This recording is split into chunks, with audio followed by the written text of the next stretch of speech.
Palengke ay isang buhay na pook kung saan ang mga tao mula sa nagtitinda hanggang sa mamimili ay nagsasama-sama sa isang komunidad ng pagtutulungan. Isa itong lugar na hindi lamang nag-uugnay sa kalakal kundi pati na rin sa kultura at tradisyon na bumubuo sa ating pang-araw-araw na buhay.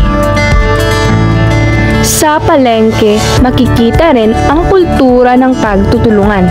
Halimbawa, ang mga nagtitinda ay madalas nagre-rekomenda ng iba pang produkto o tindahan na makakatulong sa mamimili.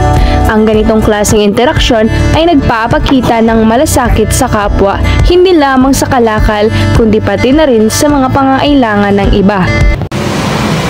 Isa sa pinakakilalang kultura sa palengke ay ang malugod na pakikisalamuha. Karaniwan, makikita ito sa mga nagtitinda at lalong-lalo na sa mga bumibili. Sa pamamagitan ng mga simpleng salita ng pagbati gaya ng magandang araw po, bibili po ba kayo? Ito ay nagpapakita ng kanilang kultura sa pagiging magiliw at maasikaso. Isa pang kultura sa palengke ay ang pagtawad. Sa pamilihan, madalas na nagaganap ang tawad kung saan ang mga mamimili ay nakikipagtawaran sa presyo ng produkto. Ito ay isang malaking tradisyon o bahagi ng kalakalan sa palengke at isa itong paraan ng pagpapakita ng kasanayan at pagtutulungan ng bawat isa. Sa kabila ng pagiging abala sa palengke, hindi mawawala ang kultura ng respeto at kabutihang loob.